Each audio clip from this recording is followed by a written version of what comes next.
PGT परीक्षा में हुई धांधली के आरोप को लेकर पीजीटी के जो कैंडिडेट हैं उनका आरोप है कि 5 सेंटरों में गड़बड़ी हुई है। इसकी जांच सीबीआई से होनी चाहिए। इन्हीं मांगों को लेकर अनिश्चितकालीन धरना पर बैठे थे राजभवन के समक्ष बीते 45 दिनों से। और अब झारखंड विधानसभा में मानसून सत्र चल रहा है। मानसून सत्र में भी अपनी मुद्दा को उठवाने के लिए जो पीजीटी के कैंडिडेट हैं यहां अब विधानसभा से कुछ दूरी पर ही बैठे अपनी मांग को लेकर। आप देख सकते हैं कि 20 लाख 25 लाख नहीं चल तो सीजीएल में दाग है तो पीजीटी कैसे बेदाग है, इस प्रकार के तख्ती हाथों में लिए सरकार से गुहार लगाई जा रही है कि सीबीआई से इसकी जांच होनी चाहिए। हमारे साथ कुछ कैंडिडेट हैं, उनसे जुड़ते हैं कि 45 दिन हो गया, 45 दिन तक आप लोग राजभवन के समक्ष बैठे। अब मानसून सत्र चल रहा है, मानसून सत्र में अलग अलग मुद्दे गूंज रहे हैं। आपका मुद्दा क्या मुखरता से पक्ष या विपक्ष के नेताओं ने रख पाया? देखिए 45 दिन तक धरना दिए। 45 दिन में दो चीज़ तो देखने को मिला कि एक मुखबधिर जो था 4 माह का वेतन लेने के बाद वो बोलने लगा था, जो हम लोग आंदोलन के कारण ही उसको निकालना पड़ा। आंदोलन का ही देन था कि उसको टंकन में गड़बड़ी को देखने को मिलता है और जो व्यक्ति बिना पैसा दिए हुए रहता है उसको सफल व्यक्ति को असफल कर देता है, परीक्षा फल से बाहर कर देता है। और विपक्ष ने हमारी बातों को, हमारी मांगों को मजबूती के साथ सदन में रखे, हमारी मांग लेकर वो रात भर डटे रहे। लेकिन देखिए ये सरकार जो है, दबंग सरकार कहा जाता है इसको, ये दबंग सरकार ने क्या किया, उन लोगों को निलंबित कर देते हैं ताकि छात्रों की बात को नहीं रखे। वो चाहते हैं कि हम इसी तरह से सबको, जिस तरह से छात्रों को दबाते हैं, विधायकों को भी इस तरह से दबा कर रखेंगे। प्रत्येक व्यक्ति को दबाना चाहते हैं, शोषण करना चाहते हैं। आज इतने लोगों को शोषण किए हुए हैं कि सैया दीदी भी लोग देखिए 5000 की संख्या में लोग आए हुए हैं। हर अपने मांग को लेकर देखिए पूरा मैदान भरा हुआ है। तो ये सरकार जो है हमेशा शोषण करना जानती है, पैसे वालों की सरकार है, बाहरियों से घिरी हुई है, बाहरियों से इसको बहुत प्रेम है। और बाहरियों से प्रेम होने के कारण 60-40 नियोजन नीति के तहत सारे बाहरियों लोगों को हर नियुक्ति में वो बहाल किए जाते हैं। पहली बात तो यहाँ तो नियुक्ति होती नहीं है, और जो भी नियुक्ति होती है वो सिर्फ बाहरियों को घुसाने का एक साठगांठ जुड़ा रहता है। अभी भी देखिएगा कि ऐसी हम लोग जो पीजीटी का एग्जाम जो लिया था वो कोई नया एजेंसी नहीं लिया था, ये सतवल इन्फोसल प्राइवेट लिमिटेड ने लिया था। यही सतवल इन्फोसल प्राइवेट लिमिटेड ने देखे थे कि सीजीएल का पेपर 2 दिन पहले बंदरबाट की तरह सब जगह, शादियों घर में और मैरिज हॉल्स में, होटल्स में, सब जगह रटवा के और 28 तारीख को एग्ज़ाम लिया था, 28 जनवरी 2024 को। लेकिन जब अचानक पेपर लीक का जब मैटर उठा तो देखे होंगे कि एक पेपर को वो रद्द करता है। जब हम लोग मांग करते हैं तो पेपर 2 और पेपर 3 को भी रद्द करता है, आगामी परीक्षा को भी स्थगित करता है। तो सीजीएल को पेपर को मैं भी प्रयोग कर चुका था। इसके पहले जो थे जेई का पेपर में भी प्रयोग किए, जिसको रद्द करना पड़ा। लेब असिस्टेंट में भी इसने जो प्रयोग किया, पीजीटी में तो पूरा प्रयोग करने की कोशिश किया। लेकिन हम लोग मांग में डटे हुए हैं और इसको सीबीआई जाँच जब तक नहीं होगा तब तक हम लोग डटे रहेंगे। और एक बात और बताना चाहते हैं कि हेमंत सोरेन अगर नहीं सुनेगी तो आगामी 2024 के विधानसभा चुनाव में यही हुआ जो है उनका हर जगह विरोध करेंगे। जिस विधानसभा जाएंगे, सभी अलग अलग विधानसभा क्षेत्र से आए हैं, एक भी विधायक इनका जीतेगा नहीं। सत्ता का मुंह कभी नहीं देखेंगे। विधानसभा में जितना दिन रहना है, जितना दिन को बहस करना है, जितना दिन जवाब देना है दें, लेकिन अगला बार इस विधायक एक भी यहाँ पर रिटर्न नहीं आना है।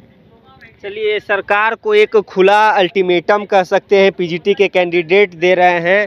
देखिए ये एक पोस्टर है कि नौकरी बेचना बंद करो। अच्छा, क्या लग रहा है कि अब तो आप लोग 45 दिन तक बैठे, विधानसभा में मुद्दा भी गूंज रहा है, पक्ष विपक्ष की ओर से बयानबाजी भी देखने को मिल रहा है। क्या लगता है कि सरकार सिर्फ इसे एक इशू बनाकर यूज करना चाह रही है?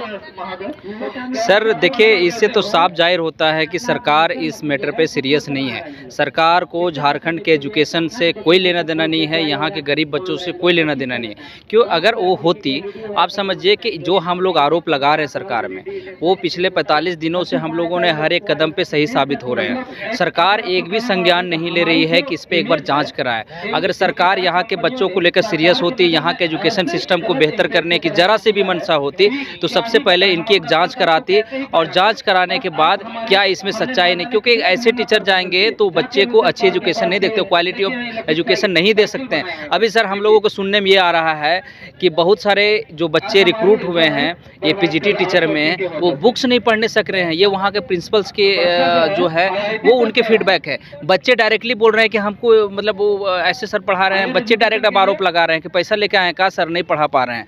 तो समझ सकते हैं उन पे भी क्या मनसा है। अब सरकार को इससे सरकार की छवि अच्छी होगी कि खराब होगी? आप देखिए कि जो जितने भी सरकारी स्कूल के बच्चे हैं, सरकारी स्कूल के बच्चे कौन पढ़ते हैं? गरीब बच्चे पढ़ते हैं। क्या इनके इस एजुकेशन से एक भी ये भी इंजीनियरिंग का एग्जाम क्वालिफाई कर पाएंगे, नीट एग्जाम क्वालिफाई कर पाएंगे, ये डॉक्टर बन पाएंगे, इंजीनियर बन पाएंगे? कई जिनकी मनसा है। इन्होंने सीएम स्कूल ऑफ एक्सीलेंस बनाया है, हम भी इसके लिए वाहवाही देता हूँ हेमंत सरकार को, और हेमंत सोरेन के इसके लिए मैं कांग्रेचुलेशन करना चाहता हूँ कि आपने एक सोची थी कि केजरीवाल की तरह झारखंड के भी स्कूल को हम इस तरह से डेवलप करेंगे। लेकिन वो शायद ये जानना भूल गए कि सिर्फ बिल्डिंग बनाने से नहीं होगा, केजरीवाल की तरह आपको अच्छी टीचर भी रिक्रूट करना पड़ेगा, तभी वो बच्चे को पढ़ाएंगे। लेकिन ये चीज़ भूल गए, ये चीज़ स्किप हो गया उनसे। उनको सिर्फ लगा कि सिर्फ बिल्डिंग बनाना है और बिल्डिंग बनाने से काम होता है। अरे सर, बिल्डिंग बनाने से नहीं होता है, बिल्डिंग के साथ अच्छा टीचर को भी बनाना पड़ता है। वो तभी होगा जब एजुकेटेड लोग जाएंगे, आप परीक्षा पर सही से पास करके, अरे सब कुछ बेच दीजिए ना सर, बेचने के लिए तो बालू है, ईटा है, पत्थर है, झारखंड में इतने खनिज संपदा है, कम से कम यहाँ एजुकेशन को तो मत बेचिए। आज सरकार इस चीज़ को नहीं समझ रही है, लेकिन हर एक बच्चा हर एक गाँव का माहौल सर अभी इस टाइम पे ऐसा हो रखा है कि तैयारी मत कर, 20 लाख रुपया जुगाड़ कर नौकरी हो जातो। तो समझिए इस तरह का माहौल बना करके रख दिए। ऐसा माहौल कभी हुआ था? 2017 में पीजीटी का रिक्रूटमेंट हुआ था सर, लोग क्वालिफाई नहीं कर पाए थे, सीटें खाली रह गई थी, ऐसा था। आज उन टीचरों के जाके आप लीजिए इंटरव्यू, और आज इनको जाके लीजिए, ये सर्वाइव नहीं कर पा रहे हैं। हम बता रहे हैं अगर एक ऐसा समय आएगा, अगर सरकार नहीं सुनेगी, तो ये झारखंड के गाँव के लोग हैं जो उनके बच्चे स्कूल में पढ़ते, ये चप्पल से मारेंगे। उनके गाँव के लोग हैं जो उनके बच्चे स्कूल में पढ़ते, ये चप्पल से मारेंगे इनको। अभी चप्पल वाला बहुत मुद्दा चल रहा है टीचरों में। तो ये देखिए, सरकार को कह सकते हैं कि सब कुछ बेचिए लेकिन नौकरी नहीं बेचिए। मैडम, आज पूरा दिन बैठी हैं आप, अभी तक सरकार के ओर से कोई बात करने के लिए पहुंचे आपके पास? जी कोई नहीं पहुंचा अभी तक सर। क्या लग रहा है कि सिर्फ पीजीटी एक मुद्दा बन के रह जाएगा कि कुछ इसका हो पाएगा? जी नहीं, मुद्दा बन के क्यों रहेगा, इसको हम लोग आगे तक ले जाएंगे क्योंकि अगर हम लोग ये नहीं करते हैं ना, तो ये आने वाला समय के लिए झारखंड के लिए और झारखंड की युवा के लिए जो है ना, बहुत ही नकारात्मक सोच पैदा करेगा। लोग पढ़ना छोड़ देंगे, मेहनत करना छोड़ देंगे, जमीन बेचेंगे, 25 लाख रुपया का जुगाड़ करेंगे केवल। आज आप देखिए कि झारखंड में इतना सरकारी स्कूल है, कितना परिवार है और कितने हैं अच्छे लोग जो पढ़ा रहे हैं स्कूल में, सरकारी स्कूल में, जबकि सरकार तो बहुत सारे टीचर को बहाल कर रही है, अच्छा पेमेंट दे रही है, लैब, लाइब्रेरी सब अरेंजमेंट कर रही है, फिर भी क्यों नहीं जा रहा है एक अच्छा वर्ग जो है वो क्यों नहीं जा रहा है, गरीब वर्ग ही क्यों जा रहा है? ये चीज़ सोचने की बात है। और ये इसलिए नहीं जा रहा है क्योंकि आम जनता जान रही है कि अभी किस तरह के टीचर वहाँ जा रहे हैं, किस तरह का मैनेजमेंट हो रहा है। अभी आप जैसे देखिए, आप पूरा 20 लाख और 25 लाख का मामला चल रहा है। हम लोग बस इसी मांग को अपना ये करें कि आप लोग CBI जाँच कराइए, जो पीजीटी घोटाला हुआ है उसमें सरकार हम लोग की आवाज़ सुन नहीं रही है और ना इसमें CBI जांच का आदेश दे रही है। अगर आदेश देती सरकार तो पता तो चल जाता ना, और आम जनता को भी विश्वास लगता कि हाँ, जो भी टीचर गए हैं वो अच्छे गए हैं। उन्हें कहाँ से विश्वास होगा? ये बात आम जनता में फैल चुकी है कि जितना भी अभी टीचर गया है, बहुत सारे टीचर जो है पैसा देकर ही गए हैं। अब वो कैसे चाहेंगे कि मेरा बच्चा कोई ऐसे टीचर से पढ़े?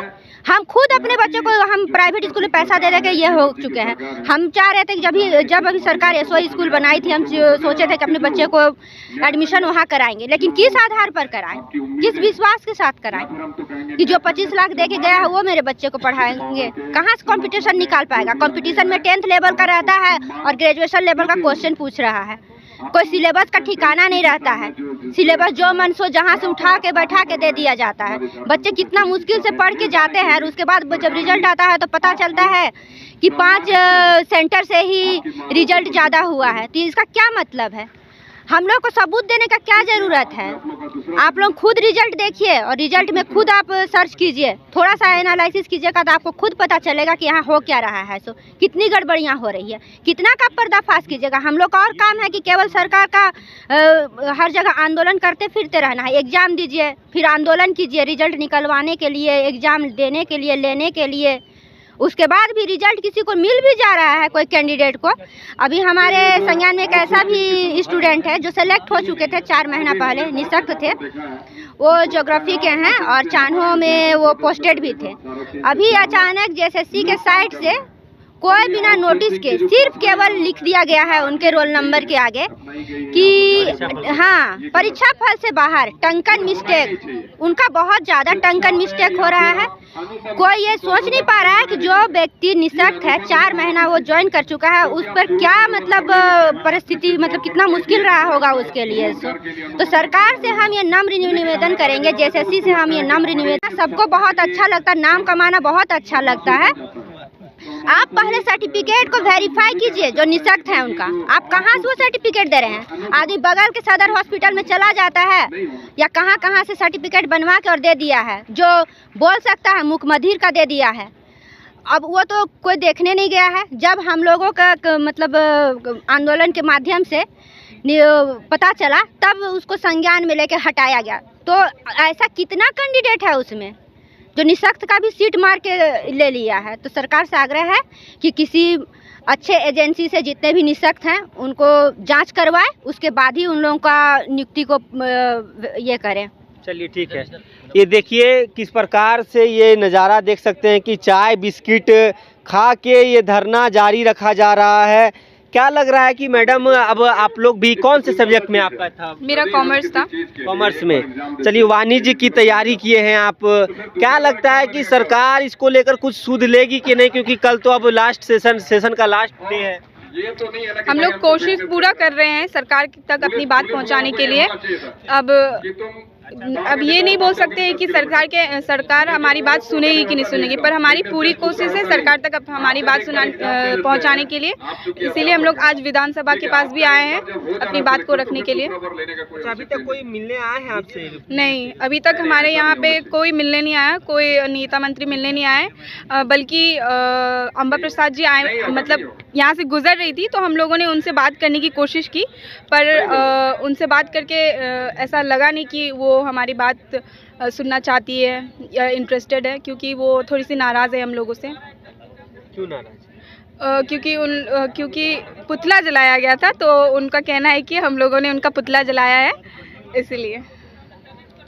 देखिए, जो पीजीटी के कैंडिडेट हैं वो साफ तौर पे उनका कहना है कि जिस प्रकार से इस परीक्षा में धांधली हुई है, इसकी सीबीआई से जांच होनी चाहिए। इसके साथ ही बीते 45 दिनों से राजभवन के समक्ष अनिश्चितकालीन धरना जारी है। लेकिन क्या अब विधानसभा के मानसून सत्र का कल अंतिम दिन होने वाला है, अंतिम दिन भी पीजीटी का ये मुद्दा गूंजता है कि नहीं, यह देखना काफ़ी अहम होगा। अब यहाँ राजभवन छोड़कर जो पीजीटी के कैंडिडेट हैं, जिनका आरोप है कि 5 सेंटरों में जो धांधली हुई है उसकी जांच सीबीआई से हो, वो विधानसभा से कुछ दूरी पर जो धरना स्थल बनाया गया, यहाँ पहुँच के सरकार से लगातार गुहार कर रहे हैं। लेकिन जो पीजीटी के कैंडिडेट की यदि बात कर लें, इन्होंने कुछ और बातें बताई हैं कि कुछ कैंडिडेट को पहले सेलेक्ट कर लिया गया था, लेकिन उन्होंने 2-4 महीना तक सेवा दी, उसके बाद उन्हें परीक्षा फल से बाहर कह के निकाल दिया गया है। तो त्रुटियां फिर से पीजीटी में देखने को मिल रही है, इसकी भी जांच सीबीआई से ज़रूर होनी चाहिए। तो ये सरकार से पीजीटी के कैंडिडेट हैं, उनकी गुहार लगातार जारी है।